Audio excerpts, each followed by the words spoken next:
बिस्मिल्लाहिर्रहमानिर्रहीम। अस्सलाम वालेकुम नाज़रीन, आप यूट्यूब चैनल देख रहे हैं। मैं इमरान खान हूँ। जो खबर हमने आपको दी थी अली अमीन गंडापुर साहब के हवाले से, वो फिर अब अखबारात में भी छपी और वो खबर जो है वो पाकिस्तान के मीडिया के ऊपर, इलेक्ट्रॉनिक मीडिया पे और उनके जो सोशल मीडिया के अकाउंट्स हैं वहाँ पे भी वो खबर चली है।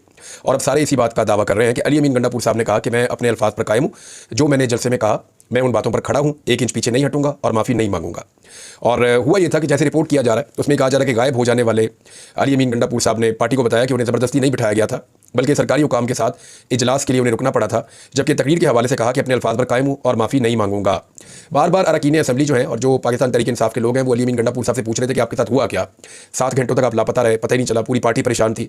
तो उसमें अली अमीन गंडापुर ने कहा कि सरकारी हुकाम के साथ मैं इजलास में था, इसलिए रात वहाँ रुकना पड़ा। मैंने तफसीलात आपको इसकी सारी पहले बता दी हैं, लेकिन अली अमीन गंडापुर ने दोबारा जोर देकर कहा कि ना मेरे साथ ज़बरदस्ती हुई है और ना मैं अपने मौक़िफ़ से पीछे हटा हूँ, मैं जहाँ था वहीं खड़ा हूँ। अच्छा, इसके बाद जो है वो जब अली अमीन गंडापुर साहब ने बता दिया सबको, तो फिर उसके बाद खैबर पख्तूनख्वा असम्बली से 5-6 बड़ी धुआंधार किस्म की तकारीर हुई, जिनमें पाकिस्तान की जो इंटेलिजेंस एजेंसीज़ हैं उनके ऊपर बड़ी सख्त तनकीद की गई और ये कहा गया कि सियासत में उनकी मुदाखलत है और हमारे साथ क्या कुछ बीतती है। अब जो भी अरकान असम्बली के साथ हुआ, जो लोग पहले बात नहीं कर रहे थे, जो बात दबी हुई थी, वो अब फैसला किया गया कि वो बातें सामने लाई जाएंगी और जो अरकान असम्बली के साथ हुआ वो बातें बताई जाएंगी। ये फैसला किया गया है और जो रिपोर्ट हुआ उसके मुताबिक ये है कि रोज़ाना की बुनियाद पर 5 से 6 अरकान असम्बली जो है वो सख्त किस्म की तकारीर करेंगे, जिसमें वो सियासत में इदारों की मुदाखलत के हवाले से बड़ा सख्त मौक़िफ़ अपनाएंगे और जो उनके साथ वाक़यात हो चुके हैं या जो उनके आसपास वाक़यात हो चुके हैं वो उनके बारे में बात करेंगे। ये वहाँ पे तय पा गया है। अब क्योंकि सूबाई असम्बली है, वहाँ पे जब वो रोज़ाना इस तरह बात करेंगे और उन्होंने एक करारदाद भी पेश की है जिसमें यह कहा गया कि जो लोग सियासत में मुदाखलत करते हैं, अपने हलफ की खिलाफ वर्जी करते हैं, उनके खिलाफ कोर्ट मार्शल की कार्रवाई होनी चाहिए। अब वज़ीर आला ने तो ये कह दिया कि संगजानी जलसे में कहीं अपने अल्फाज पर कायम हूँ, उससे पीछे ना हटूंगा और ना ही माफ़ी मांगूंगा। इमरान खान ने मेरे मौक़िफ़ की तायद की है, अब जिसे मुखालफत करनी है वो कर ले। अली अमीन गंडापुर का क्योंकि बड़ा अटल एक वहाँ पे रवैया था अपनी पार्टी के लोगों के सामने, तो उस वजह से उनके जो दीगर अरकान पार्टी के वो भी उनके साथ खड़े हो गए हैं। और जो अंदरूनी कहानी आई है वो मुख्तलिफ जगह पे छपी है, जियो ने छपी है, इसको एक्सप्रेस ने, बाकी जगहों पे अखबारात में छपी है, जो ऑनलाइन अखबारात हैं वहाँ पे ये छपी है। और इसके बाद जो वज़ीर कानून है खैबर पख्तूनख्वा ने, उनका नाम है आफ्ताब आलम, उन्होंने भी स्टेटमेंट देते हुए अली अमीन गंडापुर के मौक़िफ़ की तायद की है। जबकि एक सहाफ़ी हैं, तहक़ीक़ाती जर्नलिज्म करते हैं, एजाज़ सैयद साहब, उन्होंने ये दावा किया कि अली अमीन गंडापुर साहब जो है वो गए थे एक एजेंसी के दफ्तर में, एक इदारे के दफ्तर में गए थे और वहाँ पे उन्होंने जो जलसे में अपनी तकरीर की है उस पर उन्होंने माफ़ी मांगी है। उन्होंने निजी टीवी के प्रोग्राम में दावा किया कि अली अमीन गंडापुर को किसी ने अगवा नहीं किया, बल्कि एक आला शख्सियत की कॉल पर वो खुद वहाँ गए थे और अली अमीन गंडापुर सरकारी यानी खुफिया इदारे के दफ्तर में गए और वहाँ जाते साथ ही अपनी जज्बाती तकरीर पर माजरत की। अच्छा, लेकिन मेरे पास जो इतला है जो अली अमीन गंडापुर साहब ने बताई वो ये है कि खुफिया इदारे का दफ्तर नहीं था, वो फाटा हाउस के अंदर कोई मीटिंग हुई है और वहाँ पे ये सारी बातचीत हुई और अली अमीन गंडापुर साहब के बकौल वो वहाँ पे मौजूद थे। लेकिन एजाज़ सैयद साहब जो हैं वो जर्नलिस्ट हैं और तहक़ीक़ाती जर्नलिज्म करते हैं, तो उनकी खबर मैंने इसलिए आपके साथ शेयर की है। इनके अलावा जो है वो राना सनाउल्लाह साहब ने दावा किया कि वज़ीर आला KP ने जिनके खिलाफ तकरीर की उन्हीं से मिलने गए थे, माफ़ी तलाफ़ी की होगी।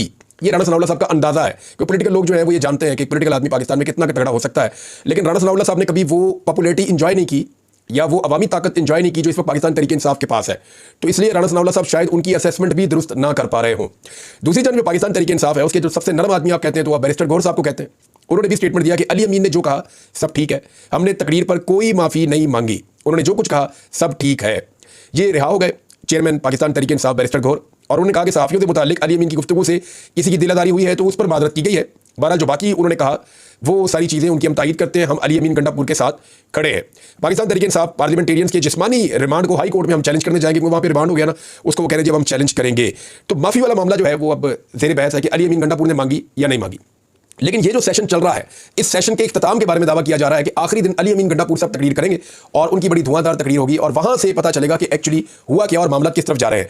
असद कैसर साहब ने जो एक स्टेटमेंट दिया, उस स्टेटमेंट पे अगर आप गौर करें, यानी तो पाकिस्तान तहरीक इंसाफ ने कहा कि वज़ीर आला खैबर पख्तूनख्वा ने फौज से मुताल्लिक जो कहा उसकी हम तौसीक करते हैं, और पाकिस्तान तहरीक इंसाफ ने कहा कि जो भी उन्होंने कहा फौज के बारे में उसकी हम तौसीक करते हैं, आवाज़ दबाने का अमल छोड़ दे, पाकिस्तान अब इसका मुतहम्मिल नहीं हो सकता।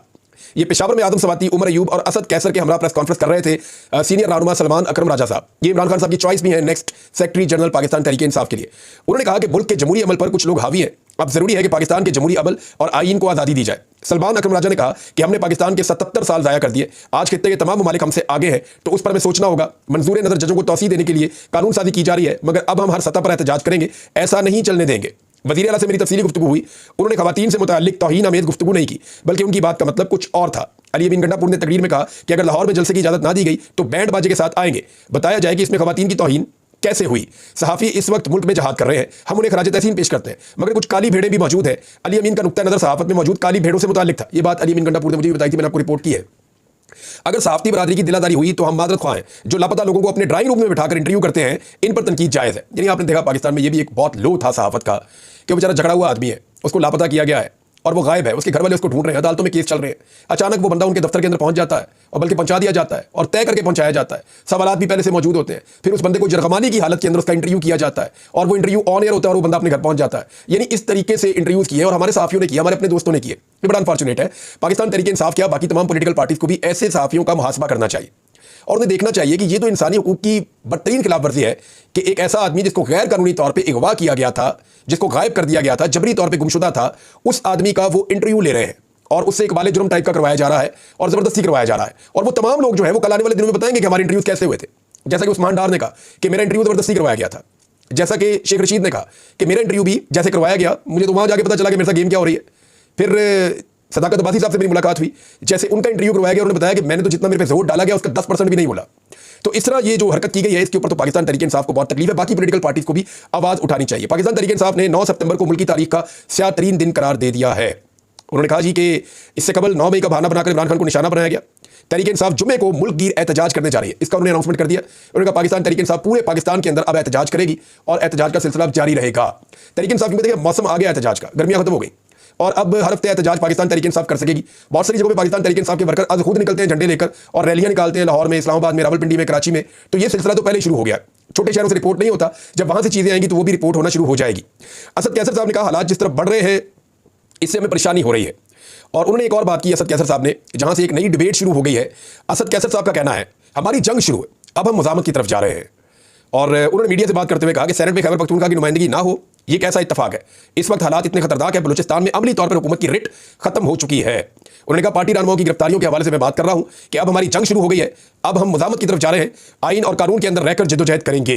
देखिए इस वक्त क्या एक नई तहरीक हुकूमत को सूट करती है, तो चंद चीज़ें हमें अपने दिमाग में रखनी पड़ेंगी और ये बड़ा फेयर एनालिसिस है, मैं आपको बता रहा हूँ। पाकिस्तान तहरीक इंसाफ पाकिस्तान की ही एक पॉलिटिकल पार्टी है। इस वक्त पाकिस्तान तहरीक इंसाफ की एस्टेब्लिशमेंट के साथ एक अनअनाउंस्ड किस्म की लड़ाई चल रही है।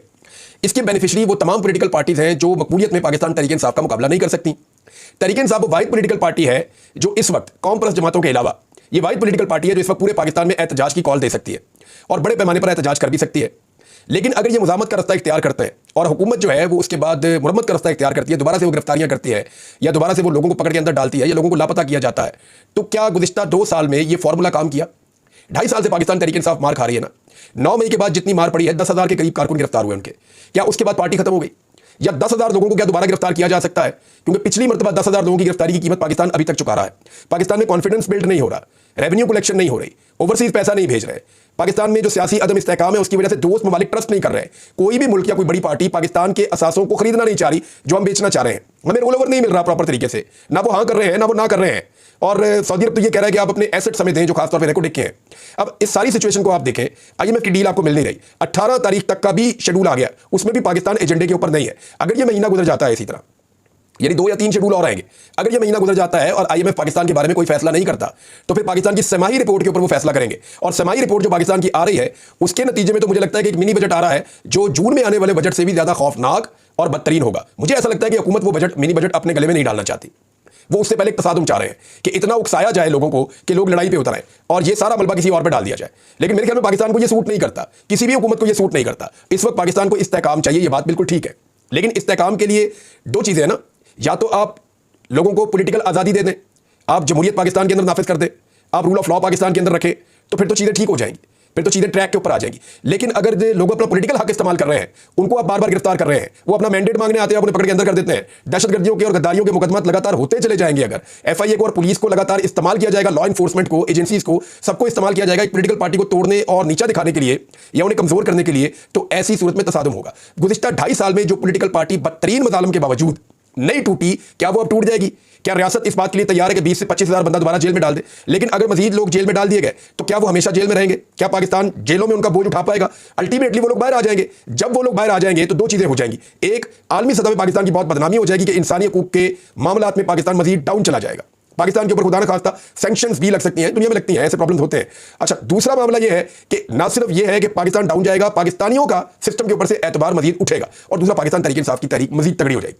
25-50 हज़ार बंदा भी मजीद गिरफ्तार कर लिया जाए, फिर भी तहरीक तगड़ी होगी, कमजोर नहीं होगी। क्योंकि जो आदमी गिरफ्तार होता है ना, उसके आसपास अगर 10-12 बंदे भी ऐसे हैं ना 100 बंदे हैं, उनमें से 20-25 ऐसे हैं जो इस वक्त भी सिस्टम को सपोर्ट करना चाहते हैं, वो भी फिर नहीं करते बाद में। वो जब जुल्म होता हुआ देखते हैं ना, हर गली मोहल्ले का बंदा गिरफ्तार हुआ है, पूरा पूरा मोहल्ला उसकी गिरफ्तारी के बाद जब वो वापस जाता है, लोग उसको मिलते हैं, वो बताता है जनाब ये जुल्म हो रहा है, लोग देखते हैं जुल्म होता हुआ, उनकी फैमिली से मिलते हैं, तो ये मशरूम ग्रोथ होती है, बहुत तेजी से ये सोच फैलती है। ज्यादा से ज्यादा लोग जो है वो फिर उस पॉलिटिकल पार्टी जिसके ऊपर जुल्म हो रहा होता है उसके साथ खड़े होना शुरू हो जाते हैं। इस तरह उनकी पॉलिटिकल ताकत बढ़ती जाती है, उनका पॉलिटिकल कैपिटल बढ़ता जाता है, उनके पास गलतियां करने की ज्यादा गुंजाइश होती है। अगर वो गलतियां भी करते हैं तो लोग उनकी गलतियों को नजरअंदाज करते हैं क्योंकि उनके पास बहुत बड़ा पॉलिटिकल कैपिटल होता है। ये बात जिस दिन निजाम को समझ आ जाएगी उस दिन मेरे ख्याल में वो दूसरा रास्ता इख्तियार करेंगे, जिसको जमहूरी रास्ता कहते हैं, कि ठीक है जिसका जो राइट है वो अपना राइट इस्तेमाल करे। कोई जलसा करना चाहता है, ये जगह है जहां पे जाके आप जलसा करें। कोई जुलूस करना चाहता है, ये जगह यहां पे जाके आप करें। कोई प्रोटेस्ट करना चाहता है, आपका राइट है, आप करें। कोई तकरीर करना चाहता है, उसका राइट है, वो करे। कोई जर्नलिज्म करके अपनी खबर देना चाहता है, आपका राइट है, आप करें। सब लोग जब अपना अपना काम करेंगे तो पाकिस्तान आगे बढ़ेगा, दूसरा कोई रास्ता है नहीं। बहरहाल खैबर पख्तूनख्वा से बड़ी जोरदार आवाजें आई हैं। लकी मरवत में क्या हो रहा है, मैं दो चीजें आपको, दोनों खबरें मैं आपको पढ़ के सुना देता हूं। दो लोगों ने इस पर बात की है, बल्कि बेशुमार लोगों ने की है, लेकिन दो लोगों की बात मैं आपको बता देता हूं। एक तो जो बात की है वो जनाब लकी मरवत से एमपीए हैं चौर खान, उन्होंने सूबाई असम्बली के अंदर तकरीर की। उन्होंने जो कहा वो मैं आपको बता देता हूं। उन्होंने कहा मुदाखलत का सिलसिला यहां तक पहुंच गया है कि मेरे जिले लकी मरवत बल्कि पूरे साउथ रीजन की पुलिस आज एहतजाजन इंडस हाईवे बंद करके बैठे हुए हैं। पूरा जिला उनके साथ खड़ा है। बन्नू, डेरा इस्माइल खान, टांग की पुलिस भी अब बसें भर भर कर आ रहे हैं। थाने सारे बंद हैं। अपनी जान की अमान पुलिस वाले मांग रहे हैं। मुतालबा उनका एक है कि सिक्योरिटी फोर्सेज हमारे इलाके से चली जाएं। ये मुतालबा क्यों कर रहे हैं? क्योंकि उनको कत्ल किया जाता है। जिस पुलिस ने हमें तहफ़्फ़ुज़ देना है वो खुद कत्ल हो रहे हैं। उनके पास सबूत है कि जब हम दहशतगर्दों को पकड़ते हैं तो एजेंसी वाले उनको छुड़ा कर ले जाते हैं। थानों के दरवाजों पर ये बैठे हुए हैं। इलेक्शन से पहले मेरे घर पर रोज पुलिस के छापे होते थे और मास्क पहने हुए लोग उनको गाइड करते थे और बताते थे इस कमरे में चेक करो, इस कमरे में चेक करो। मेरी बेटी मुझसे रोज पूछती बाबा आपने क्या किया है जो पुलिस आपके पीछे आ रही है। आज हालात ये हैं कि वही पुलिस वाले उनके खिलाफ ही एहतजाज कर रहे हैं। ये लकी मरवत से एमपीए हैं, इनका नाम है जौहर खान साहब। उन्होंने ये स्टेटमेंट दिया है। इसके अलावा स्टेटमेंट है खैबर पख्तूनख्वा और ये मुस्तफा नवाज खोखर साहब ने कहा प्रोग्राम में। उन्होंने कहा आज खैबर पख्तूनख्वा की पुलिस सरापा एहतजाज है। लकी मरवत की पुलिस रास्ते बंद करके बैठी हुई है। उनका मुतालबा है कि सिक्योरिटी एजेंसी यहां से निकल जाएं। हम 3 महीने में अमन कायम कर देंगे। रियासत किस जानिब चल पड़ी है, तो इशू आपको समझ आ गया होगा। लेकिन इसमें जो है वो अली अमीन गंडापुर साहब से जो मेरी बात हुई तो उन्होंने कहा जी गुड तालिबान और बैड तालिबान का एक इशू है, वो यहाँ पे चल रहा है, उस पर कभी डिटेल में हम बात करेंगे। लेकिन एक और चीज़ साकिब बशीर साहब ने जो खबर दी वो मैं आप तक पहुंचा देता हूँ कि जुडिशल पैकेज जो हुकूमत लाने की कोशिश कर रही है, जिसके लिए उन्हें 2 तिहाई अक्सरियत और मौलाना फजल रहमान साहब की सपोर्ट चाहिए, वो जुडिशल पैकेज क्या है, सिर्फ 3 लाइनों में उन्होंने बड़ा जबरदस्त तरीके से बयान कर दिया है। हुकूमत के जुडिशल पैकेज को देखने के बाद आसानी से समझ आ जाती है जो चीज़ें वो ये है। हुकूमत चाहती है कि चीफ जस्टिस इनका मंजूर नज़र हो, ज़्यादा जज भी उनके हमायती हों, इसी हमायत को लेकर केस भी हुकूमत की मर्जी के मुकर्रर हों, और फिर अगर किसी केस पर अमल ना हो तो तौहीन अदालत भी ना लगे, कोई जज ऊपर नीचे कर रहा हो तो उसको किसी और जगह ट्रांसफर भी किया जा सके। ये है जुडिशल पैकेज। डिटेल में बात करेंगे। अब तक के लिए अपना ख्याल रखिएगा, अपने चैनल का भी। अल्लाह हाफ़िज़।